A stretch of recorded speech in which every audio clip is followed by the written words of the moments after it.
This podcast is brought to you by Men's T Clinic. Men's T Clinic is the team I trust with my total wellness optimization, and so should you. 5 DFW locations with North Frisco, El Dorado Parkway at Dallas North Tollway now open. Call 972-GO-MEN'S-T or visit mensteclinic.com. You want to know what wagertainment is? It's the picks, the analysis, the information, mixed with the laughter and the entertainment, smart sports betting content that'll put a smile on your face. The BetQL Network, streaming live each day and helping you bet smarter. If you're a sports fan, you know why you should listen. It's sports betting content without the BS. No hot takes, no nonsense. The BetQL Network, streaming live right now on Odyssey. Sports, bets, and entertainment. KNC Masterpiece right here on 105.3 The Fan. Normally, we're preparing for the Cowboys game, but we'll still have another show before the Cowboys play. But the question remains, what have you learned about the Cowboys so far this season? I learned you guys were wrong about luck. How lucky did the Cowboys get last night? They're going to play their next game not against Christian McCaffrey. Oh, yeah, or J.C. Horn. You couldn't ask for better luck, honestly. Mike, I was watching a video. Do you know who Stan Lee is? Have you ever heard of Stan Lee? Didn't he make Marvel? Marvel guy? Exactly. Do you know what he said? If he was a superhero, what power he would want? He said luck. He said he never created a character like that, but he was like, luck is great. I mean, you get shot at, you're going to get missed. You get in a fight, you know you're going to win. And luck's the best thing to have on your side. So I'm just going to go with Stan Lee and say that maybe being lucky is good. Okay, but that aside, what have you learned? Because I bet you already knew that luck was good if it was good luck. Yeah. What have you learned about the Cowboys so far this season? Because one of the things I was going to say is it fair to say that we've learned the defense is going to be a crazy ride? Yeah. No, I think when you say crazy ride, like positive crazy ride, or just some days it's going to be awful? I don't know if I would say that. Like I said, I go back to that 3-play chain to start the Chargers game is for 2 plays, they look like the worst defense in the NFL, and then they get a turnover. Mm-hmm. So I say crazy ride where there's going to be times where you're like, oh, yeah. Worst defense. And other times you're going to be like, damn right, best turnover forcing defense in the NFL. Yeah, I think that's the thing that I've learned the most is that Dan Quinn's organization and creativity is real. Coming in, because at training camp, I was like, man, what's he going to do with all these bodies? Like, all these guys have a different skill set. What's he going to do with all these guys? And they are, moving them up and down and doing all different things with whoever their opponent is. But I really expected them to be the worst defense in the league, and they have something that's quality right now, and that's getting the ball back in the offense's hands. But the first part of what you said, that seems sustainable. I know yesterday we talked. Dan Quinn? Yeah, okay. like his organizational skills making an impact. Because we talked about the turnovers thing. Like, it's not sustainable at this level. Like, I hope it's sustainable at a high level. But so you believe in Dan Quinn now. Yeah, and I think even more than that is like I learned that his relationship with Micah Parsons is something that we can follow for a while. Like you hear Mike McCarthy talk about Micah Parsons this morning. He's like, there's nothing the guy can't do. But we keep trying to find places for him. He's just a football player. Watching him in practice, as soon as he put the pads on, we learned what this guy was. Did you want to hear that Absolutely. clip, perhaps, yes. Corey? I believe that is cut number 14. Were you even a little surprised by Micah's performance? You'll have to trust me on this. Oh, he's an impact player. I mean, whether it's off the ball or at the line of scrimmage, I mean, you could see that, as soon as we put the pads on. I mean, in the off-season program, in the helmets and shorts work, you could definitely see his range, and his ability to close on the ball carrier is special. So to see him play on the line of scrimmage in training camp, I've been impressed since the start of that. Nothing he does is a surprise anymore. He's an extremely gifted and a very natural, instinctive football player. So that's kind of the same thing, like that relationship. You hear Dan Quinn, he's always like, hey, I don't want to put too much on his plate, but he keeps finding new ways to add something to the plate. And then hearing Micah Parsons with the whole process of like, hey, I'm a wild bull. You got to let me run. You can't just, keep me pacing back and forth. I love the kid's confidence and desire to eat right now. I think what I think what I've learned so far is, and there might be a little bit of hopefulness wrapped into this, but feel free to let us know what you have learned, 877-881-1053. I like this one from the 616, learning to win despite the injuries. That is a huge deal right there. I think I've learned that we have finally figured out the proper way to deploy our backfield. Like, it has turned into this really bizarre competition, and I get it. Like, when we asked, you know what's weird is when we tweeted out the thing, is Zeke still a playmaker? People are like, why y'all trying to start this division? And I was like, that wasn't really the point of that at all. I loved the way the backs got deployed in that game against the Chargers. They got almost equivalent touches throughout the game, and both were effective. And both were effective at multiple facets of the game. Zeke, clearly still your best blocker by a mile compared to Pollard. Pollard, more explosive. Both effective.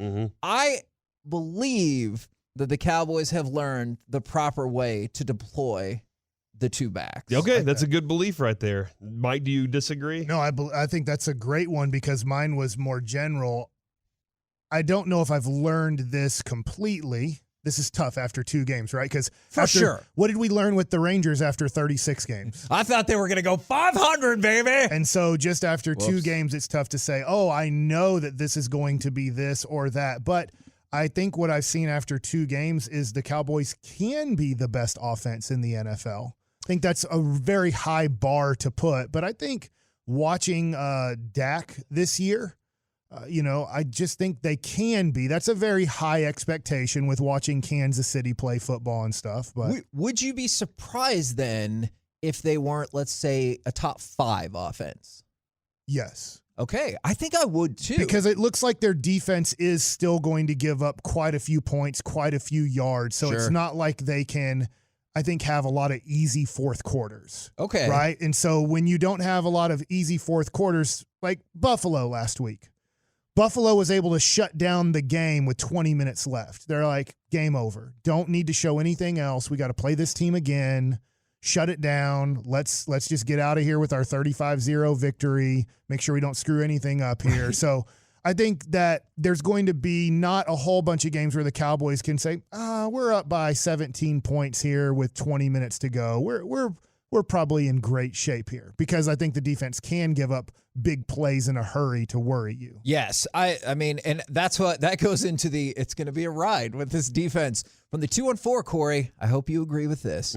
I learned that we're 15 games away from playoff football, baby. That's what I'm talking about. And maybe a Monday night playoff football game. I want to talk about that with Jerry here. I do not think I would want that spot. I haven't done the math on this. Somebody texted this in and said, can we talk about how the offense doesn't do anything with the turnover? Okay. Do you have the numbers here? Do they have 0 points off of turnovers so far? And that is I don't know. Going to be problematic. I don't know if it is 0, but the number is exceedingly low. Okay.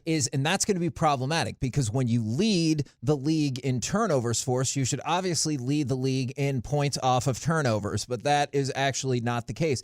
And that's going to be the issue because you know what's fascinating about that is how many times do you view the turnover as a win no matter what because you kind of thought the defense was just going to give up points. But the turnover is supposed to be the double win, right? Because not only did you not give up points, you put points on the board. And so that's the 6-point, 10-point, 14-point swing. Well, they did in the second quarter of the first game. They turned turnovers into 10 points. So I guess that's quality, but let's make that 14. Kevin, you said that last week. I'm sick and tired of field goals. And then they went out there and won the game off a field goal. So I'm pretty sure you were ticked off about that. Yeah, no, I was ticked off when we lined up for the field goal, and then I was like, all is forgiven. From the 2-4, I've learned that we're winning the next 7 games. How did you learn that?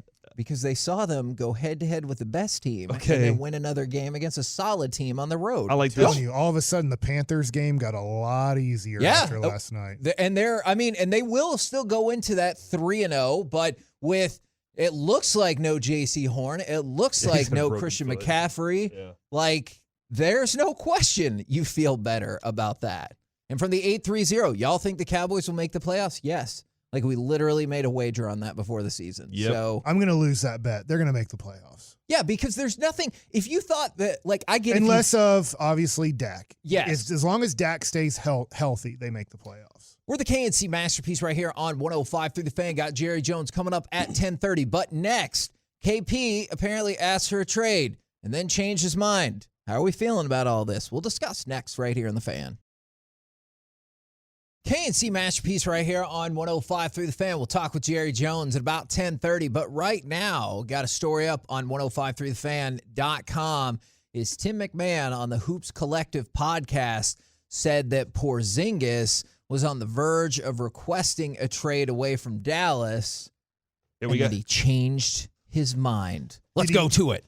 At the end of last year, Porzingis wanted to be traded. My understanding is he is ready for he feels like he has a fresh start with the coaching change, and that he's had the healthy offseason. He's been able to work not just on his game, but on his body some more. That he's kind of coming back with a refreshed feel.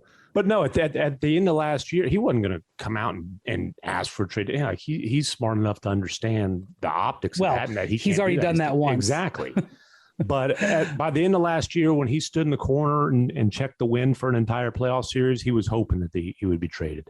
From what I gather, he's coming back optimistic now. All right. Does that change everything? That's actually what I was going to ask the question of. Was the only reason he wanted to stay was because Carlisle isn't the coach anymore? And it kind of sounds like that is the case. Yeah. Or I know they said broader in terms of the fresh start with new people in place and feeling healthy, but it kind of sounds like that was at least partially the reasoning. Do you think this will change his... I don't know. I wanted to say, do you think it'll change his role? But I guess him just being healthy would change his role to a certain extent. I will say this is it. Like, for the people that are optimistic about Porzingis, and I would say 25% of Maverick fans still really like him and think he did nothing wrong and didn't cause any problems for the Mavericks last year. And it was all somebody else who caused it. Porzingis was great. Porzingis played in all the games he wanted to play in, and he wanted to play in all the other 20-something he missed. They just didn't allow him to play in those games. This is it. There's no more excuse. There's no more, oh, well, it was somebody else's fault. Oh, Jason Kidd didn't use me properly. I wanted to play in all the games, but Casey Smith demanded after Snowmageddon, and we hadn't played in 2 weeks, demanded I sit out the next 2 games because we only had 14 days off because of the snow. And they made a fake injury up that he got hurt during practice in the 10 to 15 days they didn't play a basketball game. So I would say I'm hopeful because this is it. He's the only guy that can change the future of the Mavericks because Luke is freaking arguably the best player in the NBA. He just needs some help. And the guy who can improve this team the most, and it's not even close, like nobody can even compare, is Porzingis is the guy who can improve this team the most. If he stays the same, Luke is going to leave. I'm not saying after this season's over, but there's very little they can do because if he doesn't have much trade value now, because I think the Mavericks would have been interested in trading him, but if he didn't have much trade value now for the Mavericks, what's his trade value going to be if he plays in 50% of the games and is not really that impactful in the games he does play? Let me ask you, what's the height?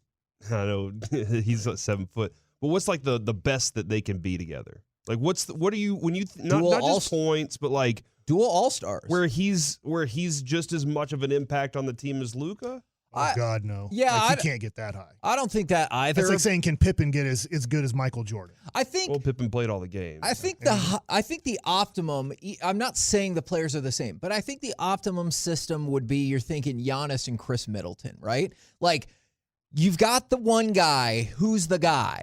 But if he has an off night or is sick or injured or whatever, you have the other guy that doesn't always take over, but if you need him to, he can win you a game and he can be an all-star. But you're not asking him to bomb threes from midcourt all the time, right? No. Like he's got to develop so much more of his game this year, and that's what Jason Kidd's biggest task is. I think people waiting for that are going to be disappointed. I think his game is what his game is and always will be. It's just how do you better utilize that is going to be his challenge. If you're asking him to do new things, just everything we've seen to learn about him leads me to believe that that's not going to work. He can't really dribble around people. He's too tall and not gifted enough ball handling wise to do it. So you have to put him in positions to catch and shoot or to make small movements. Like he can't do what Dirk did from 15 feet away, be like kind of a post or catch the ball at the top of the key and then make moves. Like he's not as talented as Dirk with the basketball. He's got to do things, but he's got to do things that use his height as the advantage. Like you got to get him in those situations. And I think more of those quick turn shots. Right. I think being a rim protector, not like a typical rim protector, but with his height, he can alter trajectories of people to the basket and alter shots. I think so. Those, Be a Dikembe. I mean, okay. He'll never honestly, be that he has physical. to be. And I said this the day he was traded. Is he has to be everything that we wanted Sean Bradley to be. Okay. To me, he's closer to Sean Bradley than he is Dirk Nowitzki. And he's kind of this combo in between. And there's this, can you be as good as Dirk Nowitzki? I don't think he'll ever be as close to as good as Dirk. Yeah. Will he ever be as inconsistent or as bad as Sean Bradley? No, I don't think he'll. Right now, he's like in the middle. And we need him to be way better than in the middle he's kind of like Sean Bradley and kind of like Dirk, but he even leans to me, because I'm not as optimistic about him. He leans to me he reminds me of Sean Bradley than he does of Dirk Nowitzki.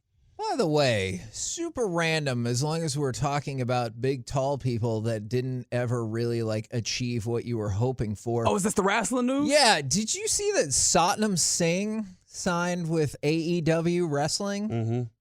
Did you really? Yeah. Wrestling. Are you excited about that? Is he going to be the Masked Singer?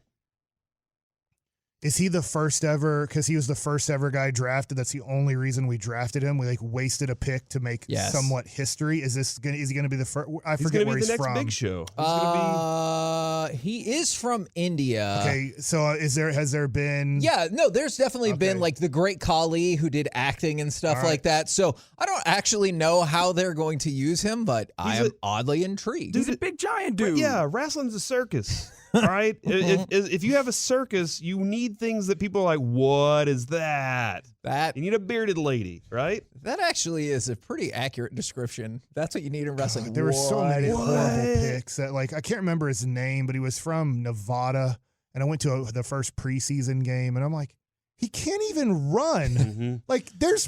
You'd probably need the ability to actually look like you can run. And I remember asking Dirk at his event, I was like, hey, remember this guy?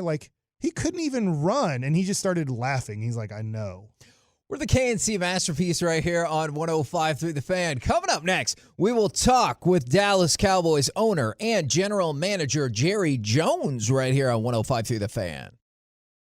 Odyssey's going back to school, and we've got all the supplies you need, like A+ exclusive music stations and podcasts to help you or your student excel. Wake up and get the school day started with Acoustic Sunrise, the best mix of acoustic pop. Hit the books with Classical Odyssey, passionate classical music to help you focus while you study. Listen to essential school podcasts like Grammar Girl's Quick and Dirty Tips for Better Writing, and be inspired with TED Talks Daily. Get back to school with new exclusive stations, plus all your favorite local radio stations and podcasts on Odyssey. Hey, I'm Peter Bukowski, host of the Locked On Today podcast. Trying to stay on top of every big story in sports is a full-time job. I know, because it is my full-time job. But it's not yours. That's why we have a network of local experts ready to give you the inside scoop on everything you truly need to know in the sports world. And we do it every day to make sure you're always caught up on the latest and greatest in sports. Listen to the Locked On Today podcast every day on the Odyssey app or wherever you get podcasts.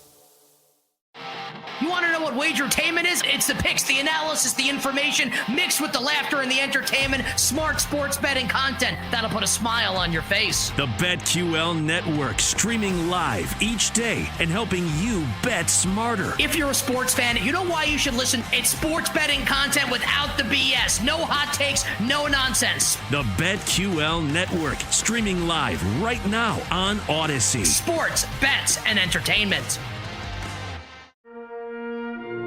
I'm Doc Rivers, and I'm proud to present a new podcast documentary series called It Was Said Sports, where I guide you through 6 of the most impactful and timeless speeches in sports history.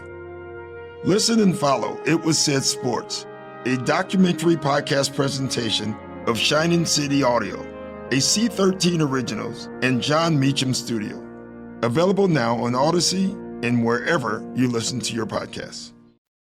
KNC Masterpiece back here on 105.3 The Fan. Right now, brought to you by Ford, built for Texas, built for you. Dallas Cowboys owner and general manager Jerry Jones. Good morning, sir. Hey, Kevin, Corey, Mike. Great to be on with you this morning. It is a great day, Jerry. Jerry, I'm doing a really cool event tonight at the Star with Charlotte. I'm really excited about this, and as what we do, I got to make sure I loosen everything up just a little bit. How do I get Charlotte to laugh tonight? Well, I'll tell you what. Talk a little about how great it's going with her Medal of Honor work that we're doing. We're having quite a national fundraiser relative to the Medal of Honor recipients, and over our great museum that will be right there next to the stadium in Arlington. And at this particular juncture in COVID, she's up over $100 million that she's raised for the Medal of Honor recipients. And this is one of the great efforts, not hers, but the Medal of Honor recipients want to use that patriotism, want to use that recognition of their service to the country to say, hey, this is what America is about. This is what patriotism is about. And so it's quite an effort, quite an undertaking, and the goal is $180 million, and boy, is she tearing it up. Yeah, actually, Jerry, while we were out there in Oxnard, Kevin and I had stopped in and talked with Flo. You had Flo come out there, and I know you had a nice long conversation with him after you walked off. We interviewed him and had him on the show, and his story was absolutely phenomenal. Well, the things that those Medal of Honor recipients have done for this country are just beyond belief. And what a great way to say to America and say to the country, this is the kinds of messages that we want to be thinking about as far as not only just the youth, but all of us together. And this is a great step in that direction. We talked about this earlier in the show. I'd love to get your insights. For better or worse, what do you feel like you've learned about the team through these first two games? Well, I've seen resiliency. We obviously, between our injuries as well as the COVID, most clubs are having to deal with some sort of same situation, but our ability to use our young people, and when I say young people, we've got some players that have just joined the team this past year that are really making a big contribution.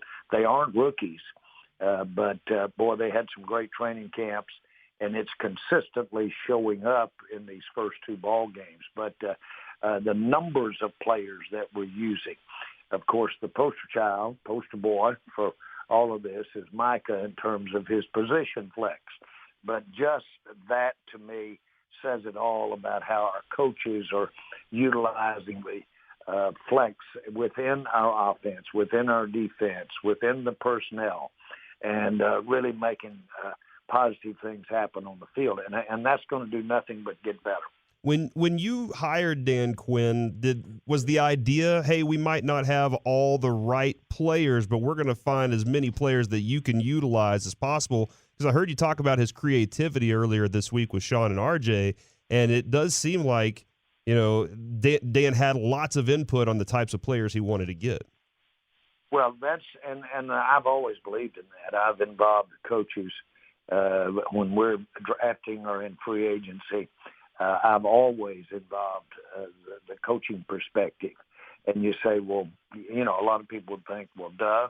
Well, no, you got a huge scouting perspective, and that's as it should be. They spend 100% of their time year-round evaluating players, not just the ones that are in college, but the ones that are on other teams' practice squads. And so all of it comes together. But, yes, the input from the coaches, it was evident in free agency, it was evident in the draft. A lot of these players fit what we're trying to do. That's the key. they do fit. But they've got their athletes, and they really have the ability to not only have a different role, but they have the ability to, of course, with their athletic ability to execute it. Now, a lot of people are caught up about Nick Sirianni wearing that Beat Dallas shirt. I know usually we see you in a nice suit, but when you're lounging around or relaxing, do you have any T-shirts or anything like that that say inflammatory things about NFC East other teams? Well, listen, I've had enough over the years. Philadelphia, there's they take such pride in basically creating slogans and creating different types of expressions. And my hero is Drew Pearson for standing up there in Philadelphia at the draft and just absolutely putting it on them in terms of what's there. But make no mistake about it now, that inspires their fan base. It inspires. It probably inspires their players. And there's no rougher place to play in the whole country than to play there in Philadelphia. So I've got some great stories about my times in and around the games and in and around the times that we've been in Philadelphia. And there's no question they're a great rivalry. Well, that being said, there are 3 gentlemen at halftime that are going to be getting their Hall of Fame rings on Monday night, and Drew Pearson being one of them. You're going to say, hey, you know what, go ahead and take the mic and give one of those speeches again. Absolutely. And he'll have the mic, and Jimmy Johnson will have the mic, and so will Harris. And the point is that all of them certainly deserve the recognition of getting that ring from Big David Baker out there in front of our fans, and hopefully where you can cut it with a knife, the atmosphere and enthusiasm by playing Philadelphia at the same time. But it's certainly Monday night's going to be a great night, long time coming for these great contributors to the Dallas Cowboys. Is there anything that Jimmy Johnson could possibly say that he hasn't already told you before, or y'all haven't already had conversations about? Well, I'm sure there are a lot of things. Jimmy's a bright guy, and he's got a lot mentally, and so I'm sure there's a lot of things.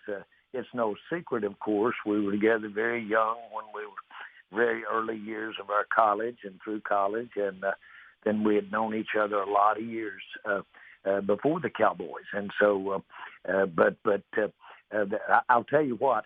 All of our minutes actually could be filled with the times that we've had together. And I'm talking really good times. I'm talking positive times here, nothing negative. Are you still waiting for the right timing to announce him into the Ring of Honor? Is there a right timing for that? Well, again, the one thing that we did not want to do in any way is take away from this great recognition of going in the NFL Hall of Fame. And so I didn't want to take away not only from his accomplishment of entering the NFL Hall of Fame, but from the other players as well. And so Monday night is going to be all about the Hall of Fame and David Baker, as it really should be. And so we'll get to the other stuff relative to the Ring of Honor later on, and that's not to diminish it. It's just to say we can do both. There you go. The first 2 Cowboys games have been the most viewed games, like the most viewed television shows, Jerry, and a lot of fans they've been clamoring to get NFL. Like, what is it right now? Like, you really did a lot of effort ramping up the Cowboys, pushing Hard Knocks and all those things. What's it like to see all the fans' interest level back right now? Well, it's very rewarding when you see that certainly the preseason games and the things such as Hard Knocks, how it primes the pump, how it generates the interest. I knew a long time ago that one of the special things about the NFL is, frankly, you can have year-round interest in the NFL. But we are certainly excited over the fact that the viewership is up by really over 14% from this time a year ago. And what really makes that special is that television viewing itself is down 9%. So you can see how that is completely reverse of where the tide of viewership is. Yet on the other hand, we have that in the NFL. And for the Dallas Cowboys to be in front of 25 million people 2 times with our first 2 ball games is just about as rewarding and exciting as it can be. And there's no question our team has a lot of interest around the country, and it really has a lot of interest when it's playing good football, to be trite when I say that, and I mean I understand. But the fact that we have 25 million viewers, I've often said that stadium was built certainly for a great place for the Cowboys to play in front of 100,000 people. But the real icing on the cake for that stadium, and the reason I spent about 50% more out there, is because it goes to 25 million and 30 million people.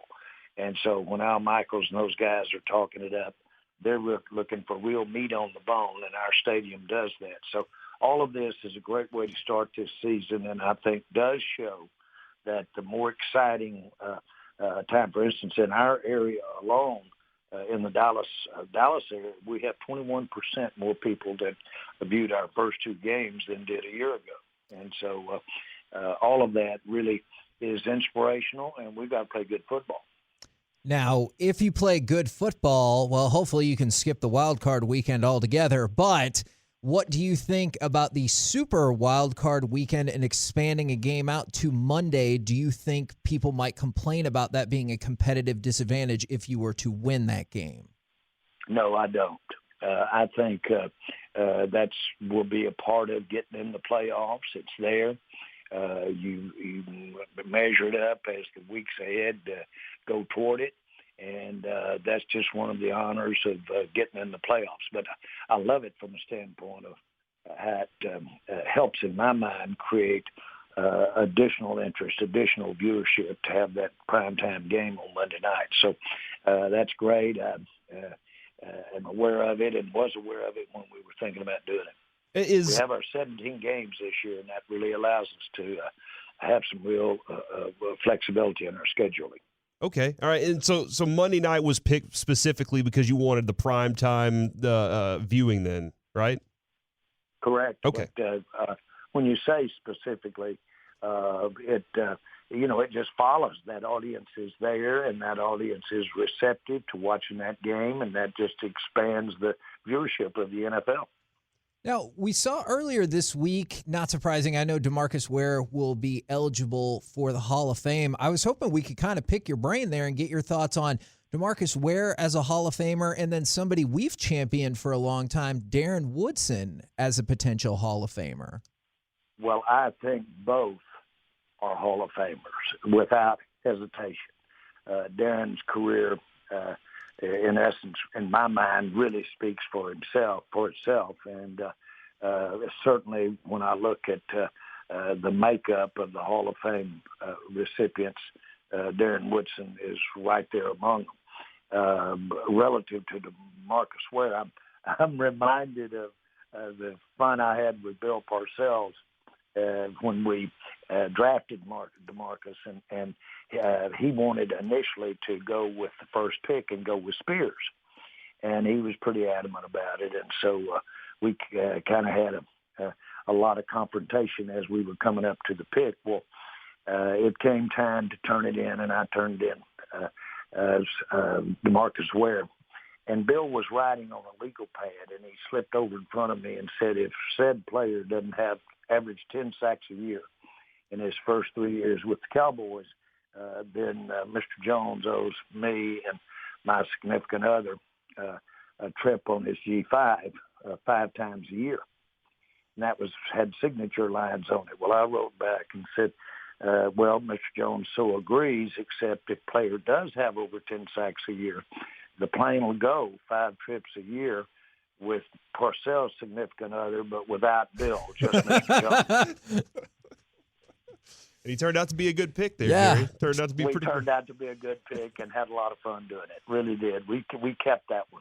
Jerry, before we let you go, the Philadelphia fans, from what we gather, they're the nastiest fans out there. And I know nasty might be the wrong word, but that's the right word. They're nasty fans. Do you want that type of environment Monday night from the Cowboys fans too, for people to come in and be like, "Oh, it's nasty in this place right now"?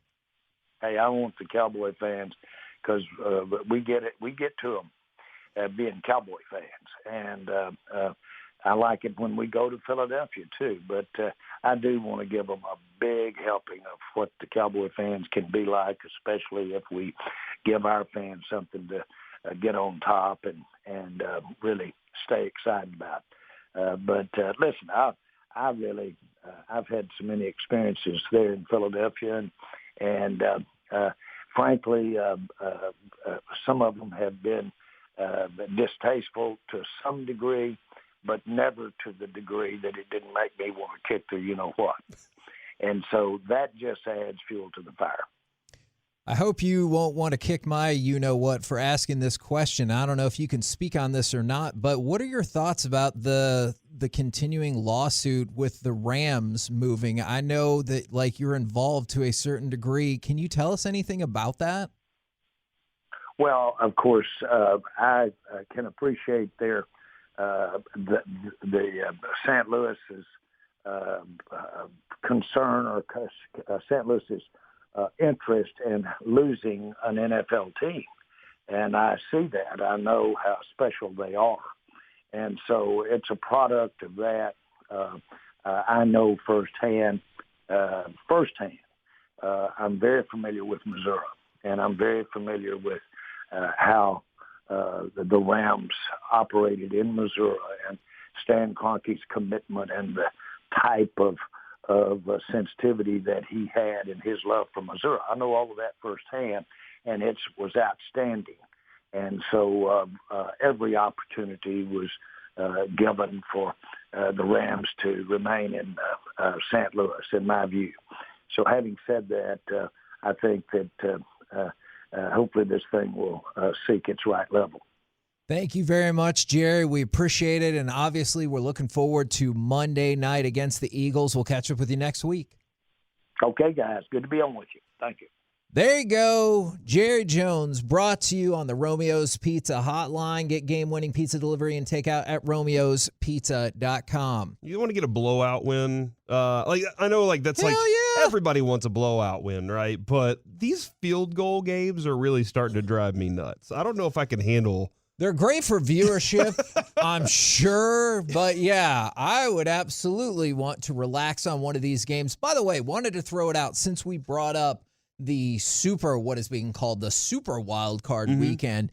It's going to go like this. Like we had seen with the expansion of the playoffs, you had seen the 3-game Saturday, 3-game Sunday. Now what they're going to do is go 2 games Saturday at 3:35 and 7:15, and then 3 games on Sunday in your typical Sunday spot. So 12:05, 3:40, 7:15, give or take. And then they're going to add a game on Monday at 7:15. And I get it. Like if you're in that game going into it, it seems beneficial to get that extra day. But on the flip side, there's no way they'll schedule somebody to be in the Monday game and then to be in a Saturday game for the divisional round. But you say that. You know the NFL don't care. That's true. They're going to look at it and go, what's our best matchup? You would think that they wouldn't make you go from Monday to Saturday, but I do think some folks are going to gripe. Like whatever team wins that Monday game, I think they're going to gripe about having to turn around on Sunday, especially if that other team played on Saturday or whatever. But Mike, it won't matter, right? Because just like Thursday night, they gripe about having to play on Thursday Night Football after a Sunday game, but the NFL's like, we're going to push forward, right? I just wonder, I don't know how to do it because you want the AFC and NFC championship games on Sunday. Yes. Because you can move the Monday night winner to Monday night the next. For the divisional round. But then you would, if you were to somehow win that, you would have to play then Sunday in the championship game because I don't think then they would say, well, gosh, whoever wins that Monday night, we're going to have a Sunday game, AFC, let's just say, then NFC championship games Monday night. I don't think they want to put that on Monday night, because then once you get the bye, it doesn't matter, right? Yeah. You have the bye in between your championship games and Super Bowl, but I don't think they want to run 3 Monday night football games in a row. And are we even talking about that? This is just Monday for the wild card round, right? correct? But it screws over the team that wins. Sure. I know Jerry said not a concern.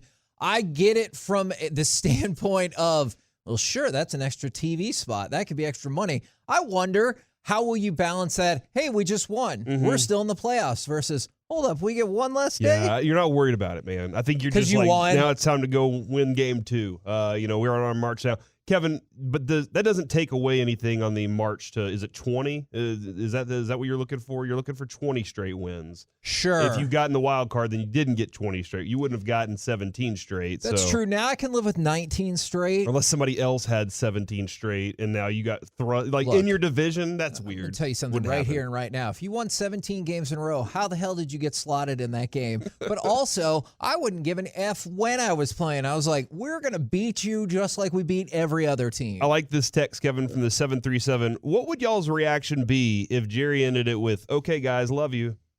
Because Daryl Johnson once told me Merry Christmas, and I just went right past it and didn't say it back to him, and I always felt terrible about that. So would I have to say love you back to Jerry, or what do you think I'd even notice? I think you do. Would you say it back? I would be like, I think you're nice. I like how we're progressing. And we'll see where it goes. Okay, all right. Actually, that's not true. I would cave to the pressure. And I would say I love you. We know that you're afraid of the word love. What if he did that? He's like, all right, boys, love you. And then he waited and he goes, now, aren't you going to say it back? I'm going to tell you right now, wouldn't be the first time in my life I caved to the pressure and said love you to somebody that I did not love. So I felt bad about that in the aftermath. Take that, Mike. So you took that all the way to getting married? And No, not that person. Okay, sorry. He's never said I love you to me. You know what? I'll see what I can do about that, Mike. I really do feel bad for what's going on right now, though. That's awesome. I don't think that he. Why didn't we ask him for a loan from Jerry to get this money back? I think that probably violates all kinds of FCC, payola, and plugola rules. But I mean, if Jerry's giving out loans, he's just like, hey, I'll loan you. Okay, look, that's not the question.